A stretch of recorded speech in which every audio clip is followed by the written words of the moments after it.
Se acepta en general que las 4 habilidades básicas en el dominio de un lenguaje y para la comunicación son escuchar, leer, hablar y escribir.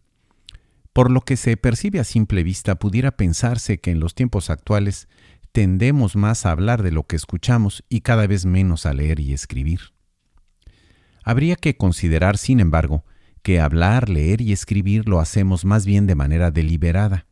Escuchar también, pero no en cambio oír, ya que teniendo la capacidad física, nuestro organismo lo hace prácticamente todo el tiempo, y esto marca una diferencia muy interesante, particularmente entre oír y escuchar. Estas 4 habilidades forman parte de los apuntes en la mayoría de las herramientas para desaprender y aprender, particularmente en las de preguntar, memorizar, conversar, escribir, exponer y desde luego esta de escuchar. No hay duda de que en conjunto estas herramientas son esenciales para la organización de las ideas en el pensamiento, el aprendizaje y la comunicación.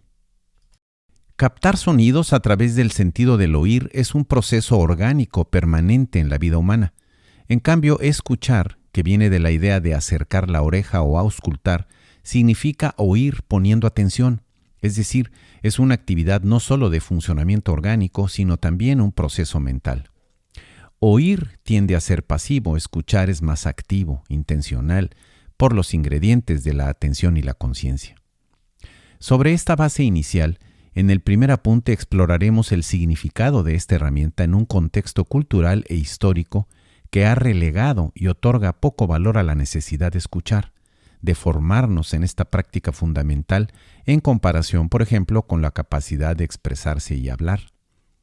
En consecuencia, comentaremos sobre la importancia de reivindicar el lugar de la herramienta de escuchar en la convivencia, el aprendizaje, la solución de problemas y el cambio que nos permita mejorar como personas y como sociedades.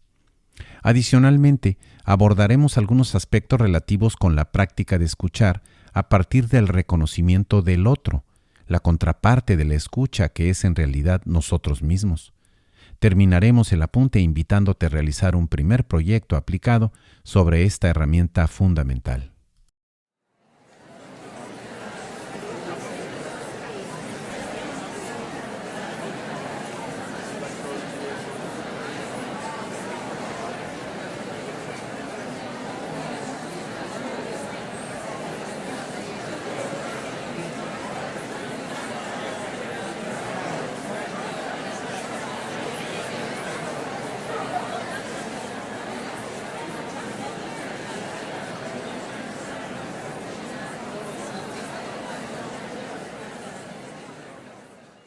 Desde el campo fértil de la filosofía, en su frontera con la lingüística, provienen algunas de las reflexiones clave para entender el lugar y la importancia de escuchar, no solo en el contexto de lo que llamamos el mundo occidental europeo, sino también en otras culturas y en otros tiempos, particularmente del Oriente Asiático. Un ejemplo de ello está en las reflexiones de la filósofa mexicana Mariflor Aguilar, para quien la cultura occidental de la que formamos parte es una cultura del habla. Lo primero que hay que decir, afirma la profesora universitaria, es que sorprende que prácticamente ningún campo del saber de las llamadas ciencias sociales o humanistas tome en cuenta la escucha.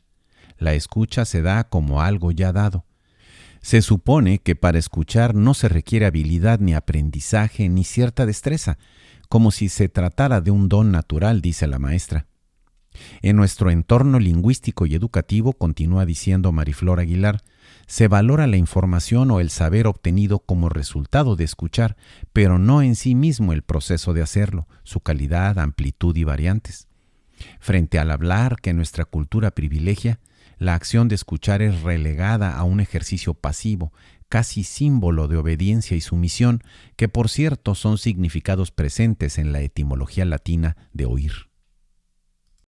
Un enfoque adicional, también desde la reflexión filosófica, lo aporta Dora Elvira García, quien recupera la importancia de escuchar reconociendo la alteridad como parte del diálogo, en todo lo relativo a la búsqueda de la paz y la solución de conflictos.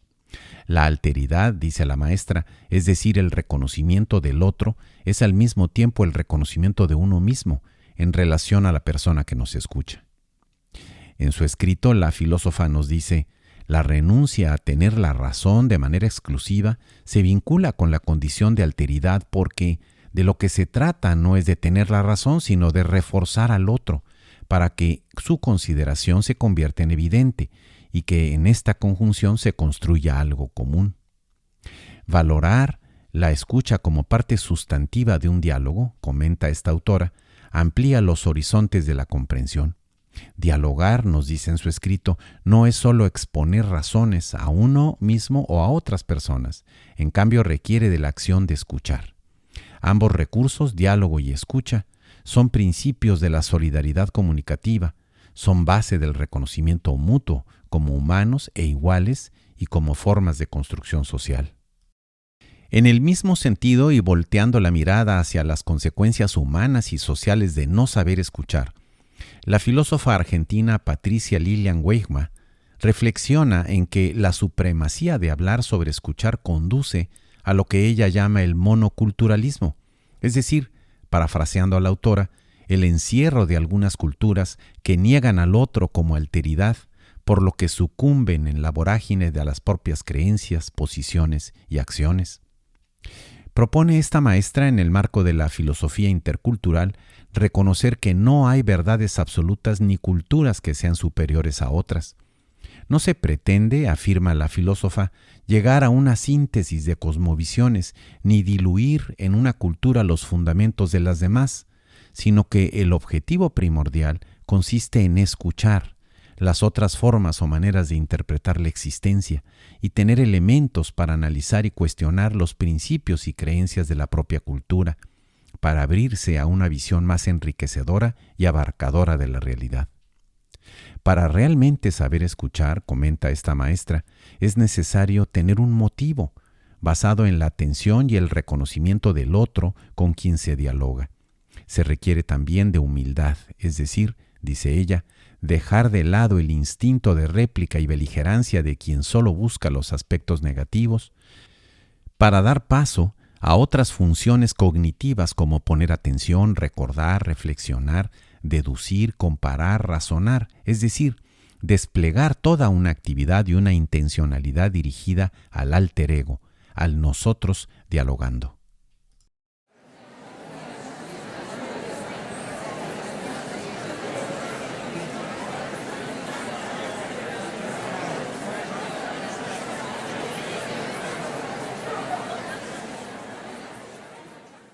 En la literatura sobre el tema hay abundancia de sugerencias sobre la práctica de escuchar.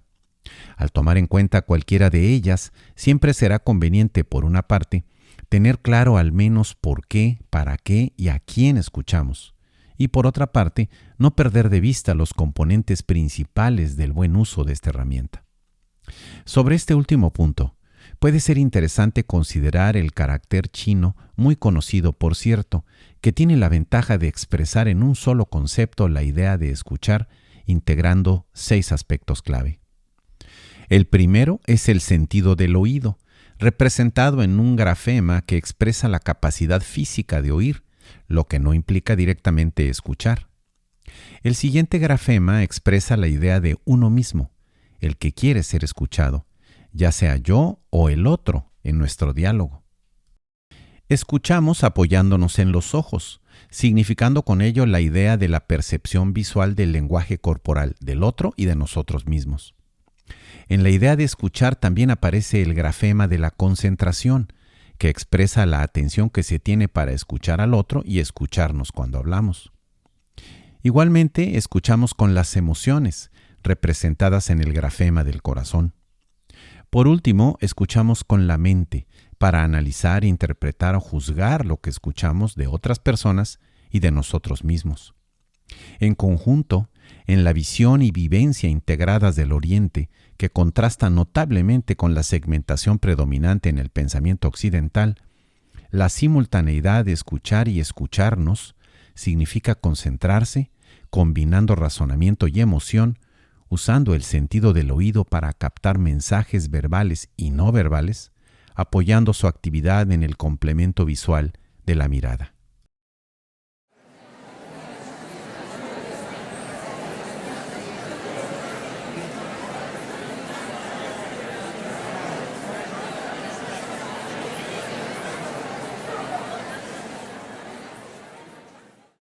Como ocurre con todos los sentidos a través de los cuales nos informamos, también el de oír es imperfecto, no solo por sus alcances, dependientes de un largo proceso de evolución y adaptación al medio natural, sino también por el deterioro que sufre con la edad de la persona y desde luego por el uso, desuso o mal uso que hacemos de esta capacidad orgánica y social realmente extraordinaria. Desaprovechamos el potencial de esta herramienta cuando, por ejemplo, la usamos solo para oír, pudiendo escuchar para dialogar. Hablamos sin escuchar y con frecuencia desconociendo el contexto o circunstancias alrededor de lo que escuchamos.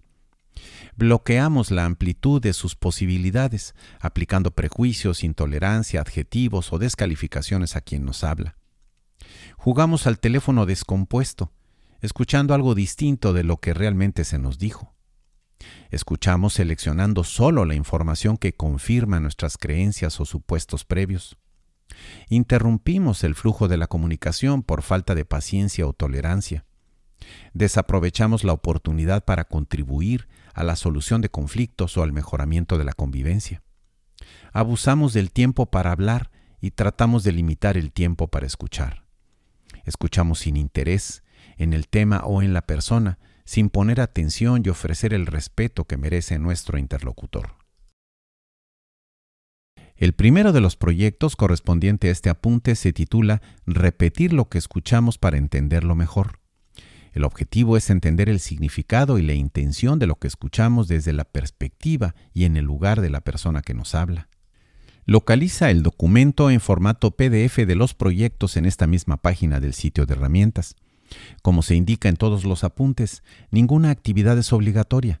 La idea principal es que practiques lo que vas aprendiendo, no solo trabajando en los proyectos recomendados, sino construyendo otros que se acerquen más a tu experiencia y vivencias más importantes.